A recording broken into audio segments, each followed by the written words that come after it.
By reversing the angle created by the lights, the remote can display a slanted cursor on the screen. The innovation of the Wii Remote has changed how we play games forever, and helped make the Nintendo Wii a legend in its own time. And another feature Nintendo Wii Remote introduced is expandability. It can able to player to add add-ons and attachment to make the controller more useful. The most common bundle with the Wii Remote is Nunchuck, which is actually like a D-button on the controller gamepad, which provide navigation and direction control more influence. And also, Nintendo also offer a classic controller to play with some game types, because for hardcore gamers, they find sometimes gamepad really is needed for certain games. But this classic controller kind of uses the advantage of Wiimote. When using this one, you probably just use the gamepad instead of two together.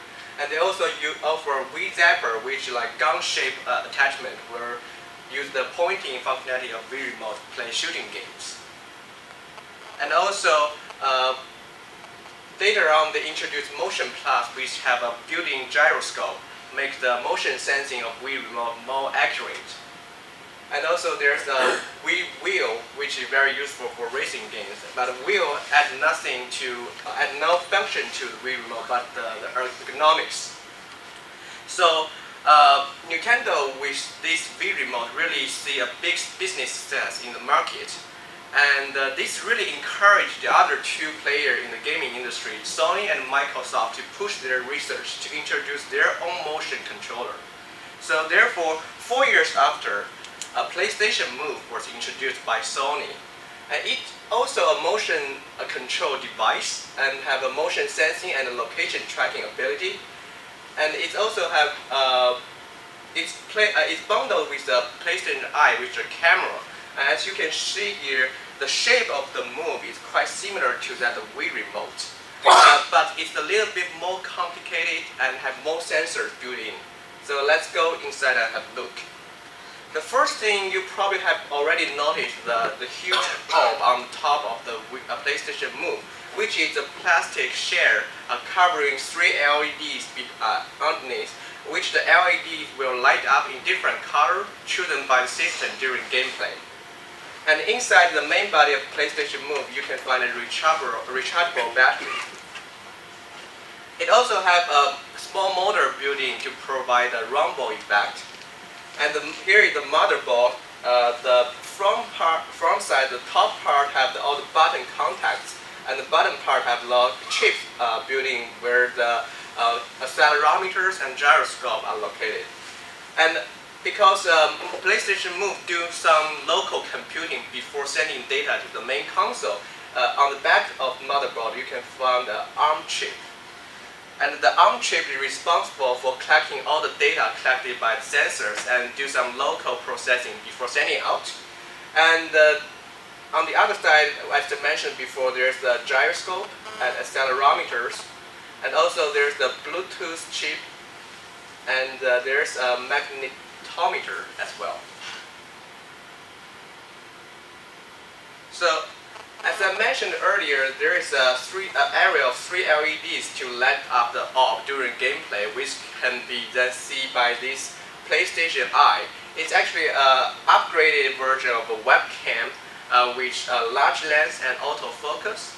It also have a built-in array of 4 microphones, which able to do voice tracking and noise cancelling and the background echo suppression, and which it provide kind of voice control during gameplay.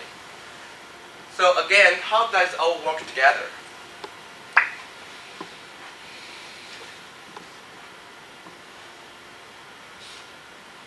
A PlayStation Move works with several pieces in a concert. The first thing you need is the PlayStation Eye, which acts like an eye and ears for the system. And then, as I mentioned before, there's the orb which will light up during gameplay, and this is acting like a light marker for the eye to see and track the position of the controller. And so this way, it can help the system determine its position and movement in 3D space quite easily and make the process fast. And because its uniform size is known to the system, so it can determine distance as well.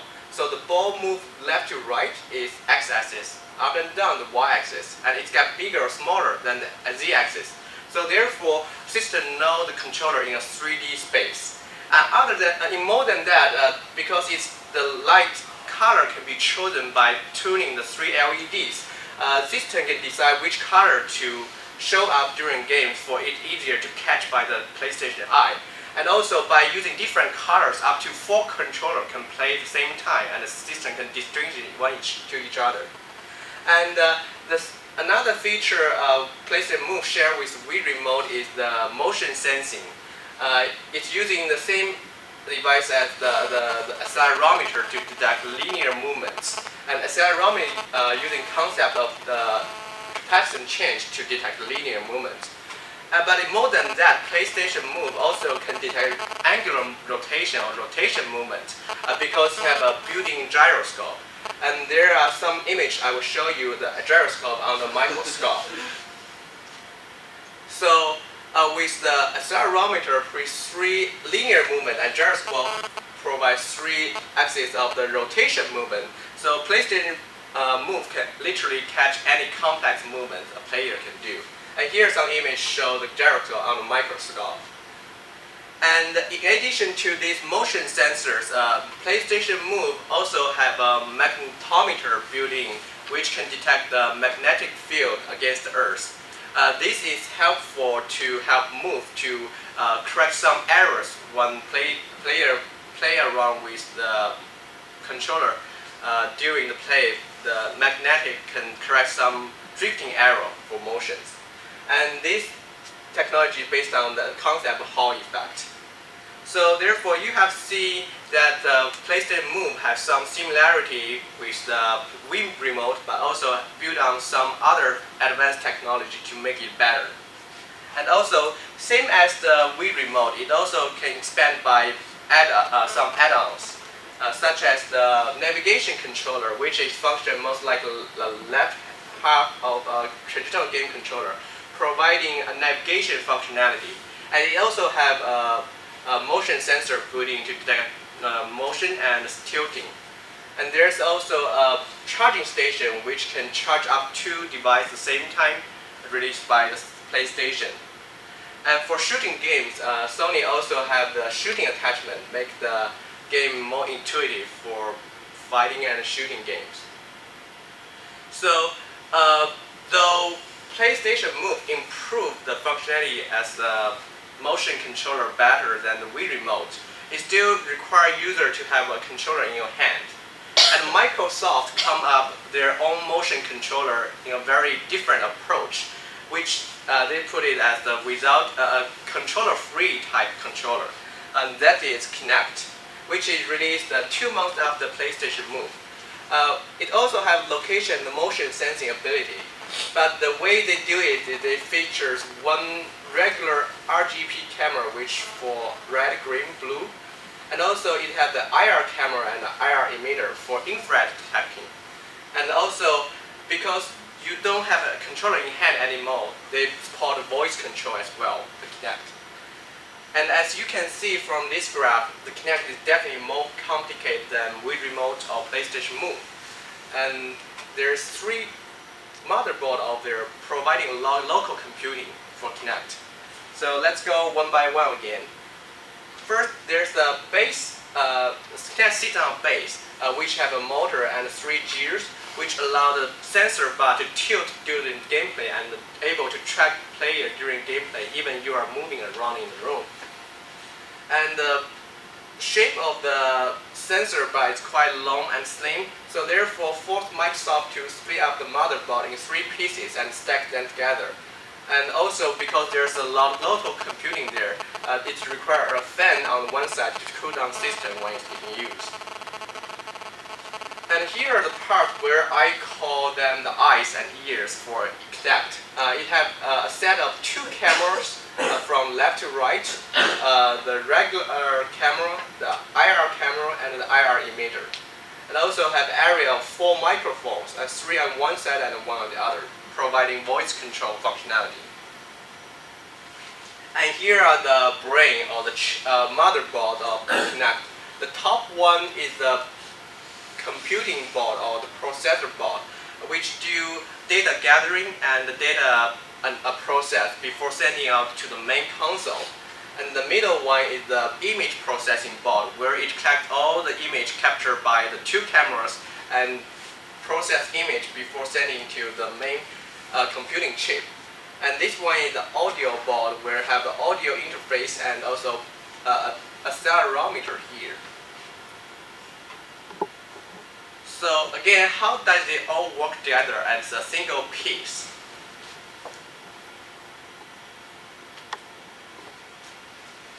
Kinect introduced a new way of motion control, allowing players to play games without controller in hand. And it's usually placed on top or beneath a TV display. And it sits on a motorized base, which can tilt the sensor bar during gameplay. And the first thing you will notice is that a set of two cameras and 1 IR emitter on side. Kinect collects all the information about your game room in 2 things. The first is the regular image you will see, such as in a regular photo camera. Another thing is the depth map. And putting these 2 together, it can understand an image in 3D space. So let's go for the first one, the regular camera, which captures image about you and your environment, which is very useful to replicating your image for the certain games.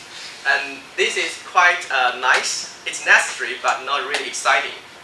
And the innovative thing Kinect have done is here is the infrared sensor set, which the emitter shine an infrared light to you and your room. Then the infrared camera capture this image to build up 3D model.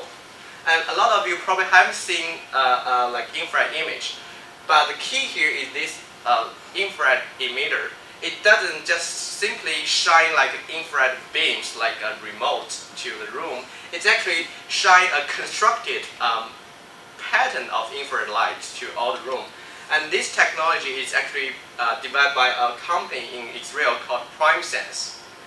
And able to help you better understand how this works, here's a clip where show what the Kinect actually sees. Without any lights, infrared. Whoa! This is and this awesome. is actually the pattern that IR emitter shine over to the room. Oh my gosh! Whoa! She's really excited. Kinect without without any lights, night vision. An advantage of this is you can use Kinect even in dark. Whoa, and those little red sensors sent by the infrared light on the Kinect sensor. Whoa. Most coolest thing ever. Whoa. Can't believe it. So the hardware was adapted from a technology already created by a company called PrimeSense. Microsoft developed the software that allows Kinect to correspond human movements to games without a controller. The software needs to make sense of the images captured by the camera. Through a process called machine learning, it's been programmed to analyze images, recognize the human form, and track 48 essential points in a 3D space. This was done by collecting millions of images of people in different poses, with tags manually appended by programmers that label all the important body parts so that the software knows what it's looking at. All this data was compiled by This information, which is fed into the program, is essentially how Kinect interprets what people look like and who the players are, and keeps your wandering cat from interfering with your game. The interpretation process is rather advanced. It begins by taking your infrared picture and judging the distance to each point in the image. Then Kinect guesses on what it's seeing with varying degrees of assurance, applying body parts and a wireframe, those 48 tracking points, based on the statistics from its machine learning. Using probability, it assigns the most likely skeletal structure of the person and creates a simple avatar that can be used by games and applications. This is all done within a few thousandths of a second, meaning that it does this for every image and easily keeps up with the refresh rate of the IR camera.